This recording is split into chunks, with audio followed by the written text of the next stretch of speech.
हाइग्रा बड'सा गल्ड काप बुलुर बादायलायनाया गाबोननिफ्राय जागायगोन। आरसिनिफ्राय बेसेबां साखाफारा?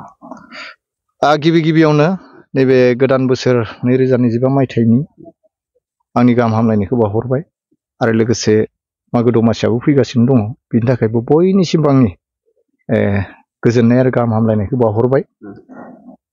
गुबुन बोसोरनि बायदि देग्लाय भारतनां मुंख्लं अन्थाइग्रा बड'सानि मुङाव जे भलिबल बादायलायनाय होनाय जायो बेवहाय देग्लाय 22थि। दा जोङो खोब साखाफारा आरो जोंहा 100% खामानिया दावगाबाय। दा जायखिजाया जोङो आगोलाव जेरैबायदि खुंदों बेबायदिनो देग्लायबो खोब मोजाङै खुंफुंनो थाखाय जोङो आरसिनिफ्राय नाजागासिनो दङ आरो जोंनि ओनसोलनि मानिजाथाव इएम सार दावबायसा बर' बिथांनि गोहो बोलोजों जोङो आवगायदों आरो लोगोसे जोंनि बे खाग्राबारि स्पर्ट्स एसोसिएशन आरो लोगोसे जोंनि खाग्राबारि ओनसोलनि माखासे मेलेमजिबि मानवगिरि बिथांमोननि हेफाजाबजों जोङो गोबां बोसोर बे अन्थाइग्रा बड'सानि मुङाव भलिबलखौ खुंबोबाय थादों आरो देग्लायबो जोंखौ गोबां हेफाजाब होदों आरो दिनै नोंथांमोना बेखौ सुलु लानो फैनायनि थाखाय आरो फोसावनो बेवहाय फैनायनि थाखाय नोंथांमोनखौ आं साबायखर बावदों जे जोंहा बिथांनि मुंखौ जोङो अरायबो गोजोर जों लाखिनो नांगोन।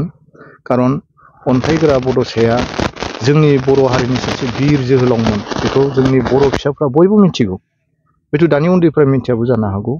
नाथाय इयुनाव बिथांनि मुङा गोजोरै थाबाय थाथों, बिथांनि मुंखौ अरायबो गोजोर लाखिनो थाखायनो दिनै बे भलिबलखौ बिथांनि मुङाव होबाय थानाय जादों।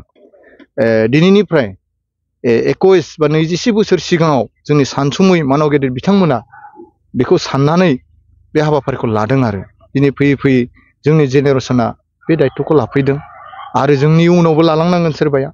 मानो होननानै बुङोब्ला अन्थाइग्रा बड'सा बिथाङा एबसुनि आन्दलननिफ्राय लानानै जायखिजाया बर'नि आन्दलनाव बिथाङा बारसोमदोंमोन आरो जोंनि मिथिनायाव बिथाङा फार्स्ट बेल्टिनि माने गिबिसिन मुंख्लं होननानै जोङो मिथिनानै मोनदों।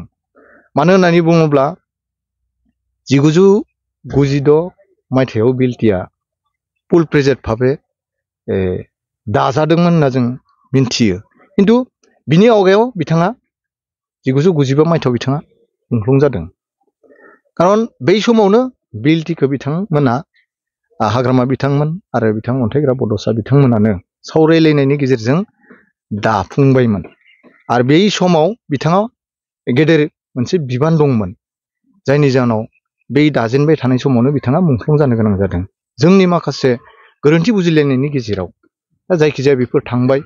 दा बिथाङा बेल्टिनि सासे गिबिसिन मुंख्लं हिसाबै जों बिथांखौ मान होनांगोन आरो बिथांखौ जुदि मान होनांगौब्ला आरो बिथांनि मुंखौ जों जुदि गोजोरै बुहुमाव जुदि फोथांनानै लाखिनांगौब्ला जोङो साफ्रोमहाबो दायित्व लानानै दिनै बिथांनि मुङाव जा भलिबल खुंनाय जादों बेखौ जोङो मोजाङै खुंफुंलांनांगोन। जोङो जाब जुब खुंनानै जानाय नङा। आं आसा खालामो आगोलनि बायदि देग्लायबो खोब मोजाङै जाफुंसारगोन। बेवहाय देग्लाय जोङो गासै 8टा भलिबल टीमखौ हांख्रायनाय जादों आरो बेखौ देग्लायनि लुफुं बा जिथु खेला बादायलायनाय होनाय हाबाफारि बेयाव मैखोमै जोंनि बिटिआरनि इएम दावबायसा बर' सार बिथाङाबो जोंखौ हेफाजाब होगासिनो दङ आरो बिटिआरनि चिफ प्रमद बर' सार बिथाङाबो थांनाय बोसोरावबो बिनि आवगायावबो बिथाङा हेफाजाब होदों।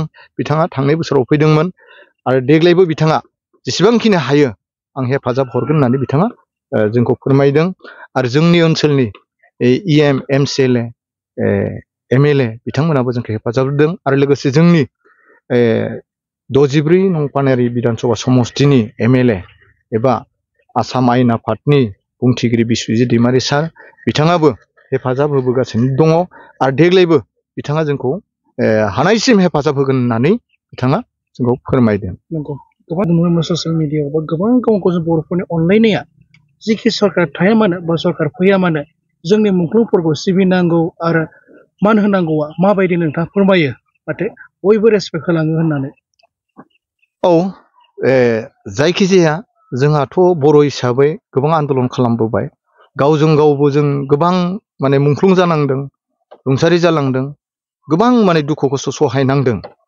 दा बेबायदि आलदा आलदा थागोन आफादा, नाथाय जोङो हारिनि थाखाय, हारिनि थामोनथानि थाखाय जायफ्रा मुंख्लं जालांबाय, रुंसारि जालांबाय, जायफ्रा घुनिया जानानै थालांबाय, बिथांमोनखौ नायनांगौआ, मान होनांगौआ जोङो जेबो रावजोंबो एना एनि लायालाबासिनो दोंसे लामाजों फैनानै जों बिथांमोनखौ सनमान होनाया जोंहा बयहाबो दायित्व दङ। आरो दिनैनि तारिखाव जोंनि बर'फोरनि जायखिजाया राजखान्थि हान्जायावनो थाया मानो बिथांमोना बयबो मान होयो, जों बेखौ नुबोगासिनो दङ। मबेबा समाव राजखान्थिनि मुलाम्फानि थाखाय एसे उल्थां फाल्थां बाथ्रा बुङो सोरबाया, बेखौ जोङो एसेबां खर' सानांगौ गैया, बुंनाया बुङो। खिन्थु नैबायदि जोङो सोरबा मुंख्लंनि मुङाव माबा मोनसे हाबाफारि खुङोब्ला, दुलाराय बर' फरायसा आफादनि माबा मोनसे हाबाफारि खुङोब्ला, जायखिजाया साहित्य सभानियानो जा बा हारिमु आफादनियानो जा, बेफोराव नाथाय बयबो हेफाजाब होयो। बे जोंनि बर' हारिनि थाखाय मोजां मोनसे लक्षण होननानै आं सानो। आरो नैबेहायबो गोबां आफादनि दैदेनगिरिफोरा जोंखौ हेफाजाब होयो।